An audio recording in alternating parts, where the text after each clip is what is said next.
ایک دن رسول اللہ صلی اللہ علیہ وسلم نکلے، سامنے دیکھا ابو ہریرہ، رسول اللہ کو پسند ہے، وہ بھی رسول اللہ سے محبت کرنے والے ہیں، رسول اللہ کو دیکھ کے چپکے سے کھسک رہے ہیں. بائن یہی اگر عربی الفاظ کا ترجمہ کیا جائے یہی بنتا، یعنی چپکے سے نکل رہے ہیں، یعنی دائیں بائیں ہو رہے ہیں کہ رسول اللہ کی نظروں سے اوجھل ہو جاؤ، اور نکل گئے. رسول اللہ صلی اللہ علیہ وسلم کے انداز کو دیکھ لیا، اور جب وہ سامنے آئے، ابو ہریرہ یہ کیا میں نے دیکھا؟ آپ کو میں نے دیکھ لیا تھا. اچھا آپ نے مجھے دیکھ لیا تھا، آپ میرے سے نگاہوں سے اوجھل ہو کے نکل گئے. تو وہاں پہ ابو ہریرہ نے ادب و احترام کا ایک عظیم جملہ بولا، اے اللہ کے رسول میں جنوبی تھا، اے اللہ کے رسول میں جنبی تھا. کیا مطلب؟ کہ میرے پہ غسل واجب تھا.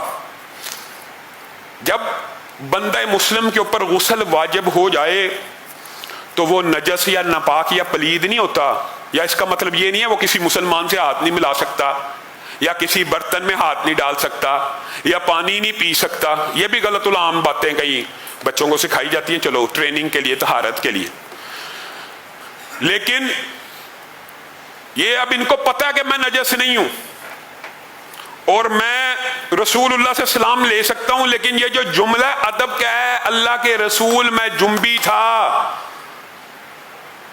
اور میرے دل نے اس بات کو گوارا نہ کیا کہ اس عالم میں آپ کو مس کر دوں، اس عالم میں آپ میرے سے ہاتھ ملائیں. یہ ادب ہونا چاہیے.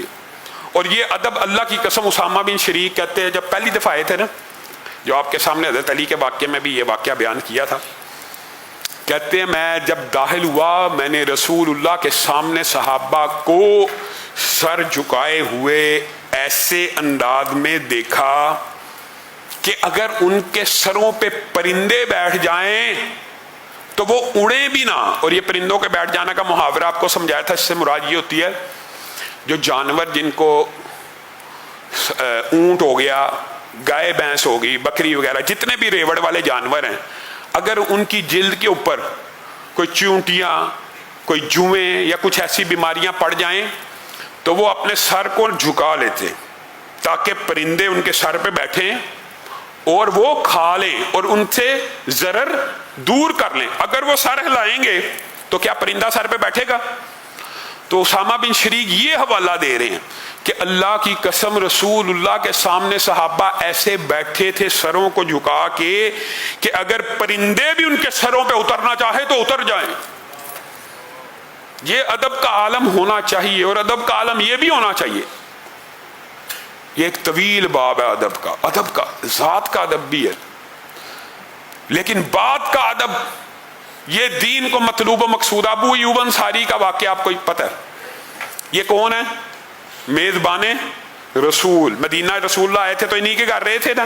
آپ کو یہ واقعہ پتا ہوگا، شاید بعض لوگوں کو پہلی رات کا جو واقعہ ہوا وہ آپ کو شاید معلوم نہ ہو، اور کئیوں کو طالب علموں کو تو پتا. رسول اللہ صلی اللہ علیہ وسلم جب آئے، حضرت ابو ایوب انصاری کے گھر کی کتنی منزلیں تھیں؟ ایک گراؤنڈ فلور، ایک فرسٹ فلور. تو رسول اللہ صلی اللہ علیہ وسلم کو آپ نے گراؤنڈ فلور پہ ٹھہرایا اور خود اوپر والے فلور پہ چلے گئے. کچھ دیر گزری تو ابو ایوب انصاری اپنی بیوی بچوں کو کہتے ہیں پیچھے ہو جاؤ پیچھے. پوری رات اپنے بیوی بچوں کو ایک کونے میں بٹھائی رکھا اور کہا اس طرف نہیں آنا. کہا کیوں؟ کہا جس چھت کے نیچے رسول اللہ ہیں ابو ایوب کیسے چلے گا؟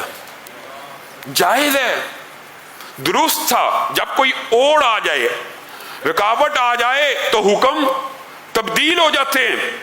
لیکن ادب کا عالم یہ ہے کہ ساری رات بے چین رہے کہ جس چھت کے نیچے رسول اللہ صلی اللہ علیہ وسلم ابو ایوب کے بچے اور بیوی اس کے اوپر کیسے سوئیں. اگلا دن ہوا، بیوی بچوں کو نیچے اتارا، رسول اللہ کی بارگاہ میں پیش ہوئے. رسول اللہ نے بات کرتے ہوئے ان کو کہنے لگے، اللہ کے رسول آپ اوپر شفٹ نہیں ہو جاتے؟ تو رسول اللہ صلی اللہ علیہ وسلم نے کہا میرے لیے نیچے بہتر ہے، وفود آ رہے ہیں، لوگوں کی آمد ہے، یہ وہ، آپ کو کیا مسئلہ ہے ابو ایوب؟ تو وہ بات بتلا دی رات والی ہے، اللہ کے رسول میں کیسے اس چھت پہ رہوں جس چھت کے نیچے محمد رسول اللہ ہو. رسول اللہ صلی اللہ علیہ وسلم مسکرانا شروع ہوئے، اور پھر ان کی اس بات کی وجہ سے کہ میرا یہ صحابی تکلیف میں مبتلا ہو جائے گا، اوپر والے پورشن میں شفٹ ہو گئے۔ ثابت بن قیس، یہ ادب کے مناظر ہیں، ذات کا ادب بھی ہے، لیکن اصل ادب بات کا ادب ہے۔ ذات کا ادب کرتے چلے جاؤ، کرتے چلے جاؤ، بات ماننی کوئی نہیں، فائدہ کیا؟ ہمارا معاشرہ ایک بات نہیں مانتا، ذات کے ساتھ محبت کرتا ہے، ذات کا ادب کرتا ہے، ہم بھی مانتے، بات کا ادب، بات کا احترام کوئی نہیں۔ ثابت بن قیس، رسول اللہ صلی اللہ علیہ وسلم، یہ طویل واقعات ہیں، صرف آپ کو اختصار سے اشارہ کرتا ہوں تاکہ آپ کے دماغ میں رہ جائیں۔ نماز سے غیر حاضر ہے، نماز سے غیر حاضر ہے، غیر حاضر ہے، غیر حاضر ہے۔ قرآن کی آیت اتری تھی، یا ایھا الذین آمنوا لا ترفعوا اصواتکم فوق صوت النبی، قرآن کی آیت اتری تھی، کیا ایمان والو اپنی آوازوں کو رسول اللہ کی آواز سے بلند نہ کرو، اور اس طرح آوازیں نہ دو جس طرح آپس میں کہتے ہو فلانے فلانے فلانے۔ رسول اللہ کے ادب کو قرآن پاک میں بھی بیان کیا ہے، ایسا نہ ہو کہ تمہارے اعمال ضائع ہو جائیں اور تمہیں پتہ ہی نہ ہو۔ ثابت بن قیس کے ساتھ یہ ماجرا ہوا، ثابت بن قیس اونچا سنتے تھے، جو بندہ اونچا سنتا ہے نیچرلی اور فطرتی اس کی آواز اونچی ہو جاتی ہے۔ یہ الگ بات ہے کہ کوئی ان کو سمجھاتا کہ آپ اگر اونچا سنتے ہیں تو آپ اونچا بولنے کی ضرورت نہیں ہے، لیکن جیسے ہی آیتیں اتری ثابت بن قیس مسجد نہیں آ رہے۔ رسول اللہ صلی اللہ علیہ وسلم اپنے صحابہ کو جاننے والے تھے، دیکھ رہے ہیں ثابت نہیں ہے، ثابت نہیں، کہا بلا کے لاؤ۔ صحابی گئے ہیں، ثابت بن قیس کو کہا ہے آتے نہیں ہوں مسجد۔ رسول اللہ نے طلب کیا، جی ہاں میں تو یار جہنمی انسان ہوں۔ آگے سے کہہ رہے میں تو جہنم میں جا چکا ہوں، میں تو جہنمی ہوں، میں کیسے؟ رسول اللہ، تجھے کس نے کہا تو جہنمی؟ اللہ تعالیٰ نے قرآن پاک میں کہا ہے کہ جو رسول اللہ کے سامنے اونچی آواز میں بولتا ہے، میری آواز تو بڑی اونچی ہے، اور میں نے تو سینکڑوں مرتبہ رسول اللہ کے سامنے اونچی آواز میں بات کی ہے۔ اللہ کہہ رہا ہے اور اعمال ضائع ہو گئے اور پتہ بھی نہ چلا، میرے تو اعمال برباد ہو چکے، میں تو اب جہنم میں جا رہا ہوں، میں کیا کروں؟ رو رہے ہیں، نماز کے لیے نہیں آ رہے۔ رسول اللہ نے طلب کیا، اللہ کے رسول صلی اللہ علیہ وسلم نے آپ کی یہ بات سنی، مسکرانا شروع ہو گئی اور کہا ثابت، پہلے ایک روایت میں یہ بھی الفاظ ہیں کہ وہ قاصد آیا اور اس نے آ کے کہا کہ ثابت یہ کہہ رہے ہیں، تو رسول اللہ نے کہا جاؤ اس کو پکڑ کے لاؤ اور اس کو بشارت دو، ثابت تیرے لیے اللہ تعالیٰ نے جنت میں ایک گھر تیار کیا ہوا، تو کیسے جہنم میں جائے گا، ادھر آ۔ جب وہ آگے تو یہی گزارشات کی، اللہ کے رسول میرے تو سارے صاحب کا اعمال برباد ہو گئے۔ بھائی کیوں برباد ہو گئے؟ اس لیے کہ میں آپ کے سامنے اونچی آواز میں بولتا ہوں۔ اونچی آواز میں بھی بات کرنا ادب تھا، لیکن اصل مفہوم آیت کا کیا ہے؟ وہ رسول اللہ نے ثابت بن قیس کو سمجھایا، الا ترضی، کیا تو اس بات پہ راضی نہیں ہے؟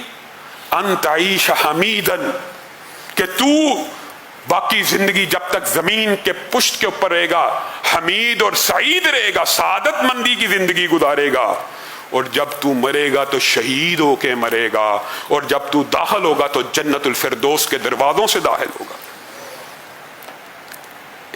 اللہ کی قسم، مفسرین نے اور محدثین نے لکھا یہ ثابت بن قیس کا ادب اور احترام تھا جو ثابت کو اسی طرح دنیا میں جنت میں لے گیا۔ علامہ ہشام الہی ظہیر آفیشیل چینل کو سبسکرائب کر لیں۔